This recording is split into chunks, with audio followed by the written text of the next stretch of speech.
الحمد لله وكفى والصلاة والسلام على من لا نبي بعده أما بعد فأعوذ بالله من الشيطان الرجيم بسم الله الرحمن الرحيم يا أيها الذين آمنوا لا تتخذوا اليهود والنصارى أولياء بعضهم أولياء بعض صدق اللہ العظیم۔ میرے واجب الاحترام قابل تکریم علماء کرام اور منصفین عظام، السلام علیکم ورحمۃ اللہ وبرکاتہ۔ آج میں آپ حضرات کے سامنے جس موضوع کو دامن سخن بنا رہا ہوں وہ ہے رافضیت بمقابلہ اسلامی تحریکات۔ سامعین محترم، رافضی کا لغوی معنی ہے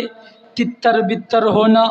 بکھر جانا، منتشر ہونا۔ انہی معنوں میں اہل تشیع میں سے جو اپنے امام کو چھوڑ دے اس کو رافضی کہا جاتا ہے۔ تاریخ اسلام میں رافضہ یا رافضی ان لوگوں کو کہتے ہیں جن کا یہ خیال ہے کہ رسول اللہ صلی اللہ علیہ وسلم نے خلافت حضرت علی رضی اللہ تعالی عنہ کے سپرد کرنے کی قطعی اور صریح وصیت کی تھی، اور اس کے بعد اس وصیت کو چھپانے والے مسلمان بھی گمراہ تھے۔ اس عقیدے کو رافضیت کہا جاتا ہے۔ اسلام اور عالم اسلام کو جب بھی کسی فتنے یا سازشوں کا سامنا کرنا پڑتا یا کسی بڑی مصیبت اور کرب میں مبتلا ہوئے تو اس کے پیچھے ہمیشہ رافضی خائن اور غدار رافضی قوم کا درپردہ کردار رہا ہے، جس کو ہم عرف میں شیعہ کہتے ہیں۔ امام الشہداء مصعب الزرقاوی شہید رحمۃ اللہ علیہ کی کتاب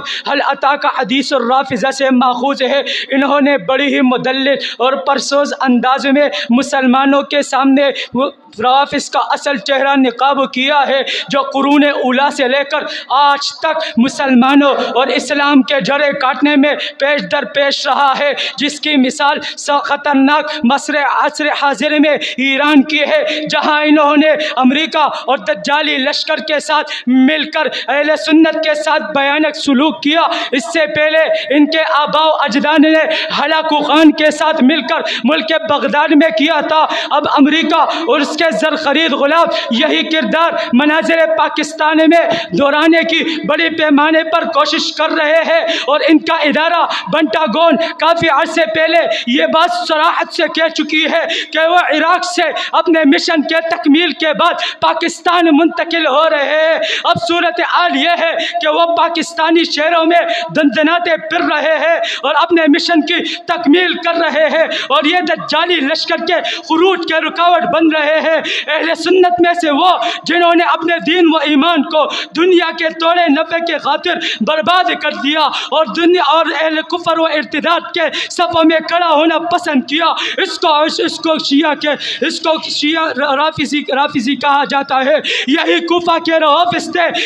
جنہوں نے حضرت حسین رضی اللہ تعالیٰ عنہ کے ساتھ غداری کی۔ یہی کوفہ کے روافض تھے جنہوں نے بڑھ چڑھ کر امارت اسلامیہ افغانستان کو گرانے میں امریکہ کی مدد کی۔ یہی کوفہ کے روافض تھے جنہوں نے ہلاکو خان کے ساتھ مل کر ملک بغداد میں خلافت کی اینٹ سے اینٹ بجائی۔ یہی کوفہ کے روافض ہیں جنہوں نے پاکستان کے اعلیٰ ترین سرکاری، عدالتی، حکومتی اور عسکری عہدوں پر ہو چکے ہیں۔ بالآخر یہ عراق کے تاریخ کو پاکستان میں دہرانے کی کوشش کر رہے ہیں۔ اے مسلمانان پاکستان، یہ وقت جاگنے اور خبردار ہونے کا ہے، کہیں ایسا نہ ہو کہ یہ تمہارے عیش پرستی کا فائدہ اٹھاتے ہوئے تمہارے ساتھ بھی وہ سلوک کرے جو وہ عراق اور افغانستان میں کر چکے ہیں۔ سامعین محترم، ہمارے نزدیک انبیاء علیہم السلام کے بعد کوئی انسان معصوم نہیں جس سے غلطی یا گناہ کا امکان نہ ہو۔ یہ قانون سب کے لیے ہے، خلفائے راشدین ہو، اہل بیت ہو، صحابہ ہو۔ یہ قانون قرآن اور حدیث کا عین کے مطابق ہے، اور یہ بات بھی صحیح روایت سے ثابت ہے کہ حضرت عثمان رضی اللہ تعالیٰ عنہ کی شہادت کے بعد امت پر جو گھٹن کا وقت آیا اور جو حادثات رونما ہوئے، جسے فتنۃ الکبریٰ بھی کہا جاتا ہے، اس وقت 10,000 کے قریب صحابہ اکرام زندہ تھے، 2% صحابہ اکرام وہ تھے جو جانبدار تھے، 98% صحابہ اکرام وہ تھے جو غیر جانبدار تھے۔ اگر اس 98% صحابہ اکرام کے موقف کو سامنے رکھتے ہوئے اگر یہ بات کی جائے کہ اگر صحابہ کے درمیان اختلاف ہو تو اس کے لیے عدالت لگانے کی ضرورت نہیں، بلکہ ان کا فیصلہ اللہ کے حوالہ کیا جائے، وہ خود اس کا فیصلہ کریں گے، تو پھر کہا جاتا ہے کہ اہل سنت کے لیے یہ ضروری ہے کہ جو کہے کہ فلاں حق پر تھا فلاں باطل پر، اس کا فیصلہ اللہ ہی تو کرنا ہے، اللہ ہی خود ان کے اعمال کے بارے میں ہم سے نہیں پوچھا جائے گا۔ تو پھر کہا جاتا ہے کہ ناسبیت کو رد کرنے کے لیے یہ فیصلہ کیا جائے، تو پھر کہتے ہیں کہ علماء امت نے تو اپنے اپنے فیصلے دیے ہیں، کیا انہوں نے غلط کیا ہے؟ صحابہ اکرام کے بارے میں وہ عدالت لگا سکتے ہیں جو ان سے اوپر ہو، وہ لوگ جو دور صحابہ کے قریب تھے، وہ لوگ جو دور صحابہ کے قریب ہے، اگر انہوں نے صحابہ اکرام کے بارے میں فیصلہ کیا تو یہ فیصلہ ان کی رائے ہوگی،